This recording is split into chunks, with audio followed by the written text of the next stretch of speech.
சப்ஜி தான் செய்ய போகிறோம். அதுக்கு வந்து 1 கப் கடல மாவு எடுத்துருக்கேன்.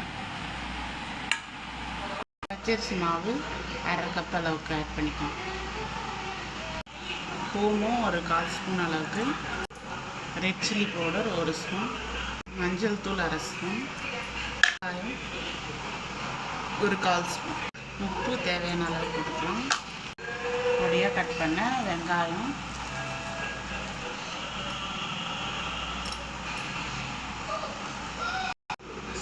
இப்போ இது எல்லாத்தையும் நல்லா மிக்ஸ் பண்ணிக்கலாம்.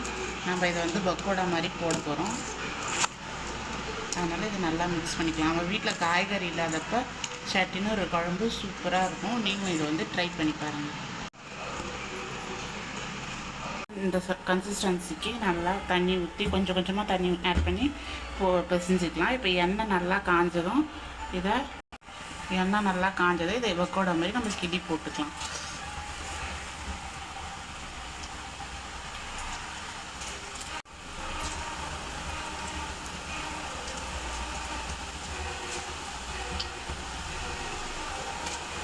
இந்த மாதிரி ப்ரௌன் கலராக நல்லா வெந்ததை இதை எடுத்துக்கலாம். அதே மாதிரியே நம்ம ரெடி பண்ண மாவு எல்லாத்தையும் போட்டுக்கலாம்.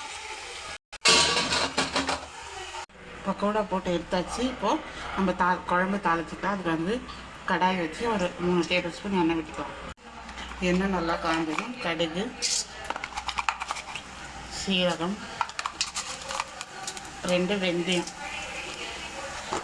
கறிவேப்பிலை சேர்த்துக்கலாம். கடுகு பொரிஞ்சதும் பொடியாக கட் பண்ணி நசுக்குனா பூண்டு சேர்த்துக்கலாம்.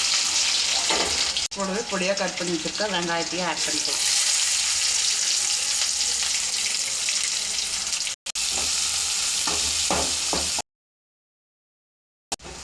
வெங்காயம் நல்லா பொன்னிறமாக வதங்கினதும் நம்ம பொடியாக கட் பண்ணி வச்சுருக்க ஒரு தக்காளி ஆட் பண்ணிக்கலாம். வெங்காயம் தக்காளி நல்லா வதங்கிறதுக்காக உப்பு சேர்த்துக்கலாம். கொஞ்சமாக வந்து மஞ்சள் தூள் ஆட் பண்ணிக்கலாம். வெங்காயம் தக்காளி நல்லா வதங்கினதும் நம்ம காரத்துக்கு ஏற்ற மாதிரி குழம்பு மிளகாய் தூள் 2 ஸ்பூன் சேர்த்துக்கலாம். தண்ணி சேர்த்துக்கலாம். இதில் வந்து 1 ஸ்பூன் அளவுக்கு வந்து தனியாத்தூள் சேர்த்துக்கலாம்.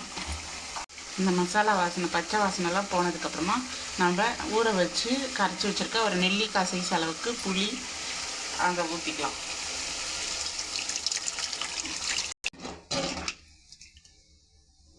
இப்போ இது நல்லா போட்டு வந்து நம்ம ரெடி பண்ணி வச்சுருக்க போண்டா அதெல்லாம் போட்டுக்கலாம்.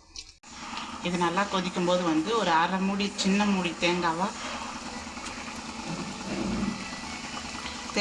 நல்லா நைஸாக அரைச்சி வச்சுருக்கேன். அதை இதில் சேர்த்துக்கலாம்.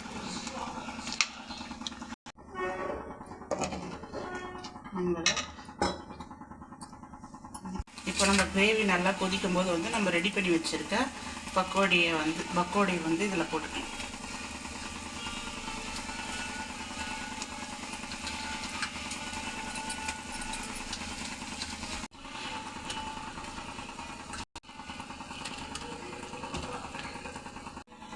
நம்ம வீட்டில் வந்து காய்கறி எதுவும் இல்லைன்னா இந்த மாதிரி பக்கோடி சப்ஜி இந்த மாதிரி டிஃப்ரெண்ட்டாக நம்மகிட்ட செஞ்சு சாப்பிடும்போது எல்லோரும் விரும்பி சாப்பிடுவாங்க. டேஸ்ட்டும் சூப்பராக இருக்கும். நீங்களும் இதை ட்ரை பண்ணி பாருங்கள். இது வந்து சப்பாத்தி, இட்லி, சாம்பார், சாதம் எல்லாத்துக்குமே வந்து சூப்பராக இருக்கும். ட்ரை பண்ணி பார்த்துட்டு எப்படி வந்ததுன்னு கமெண்ட் பண்ணுங்கள்.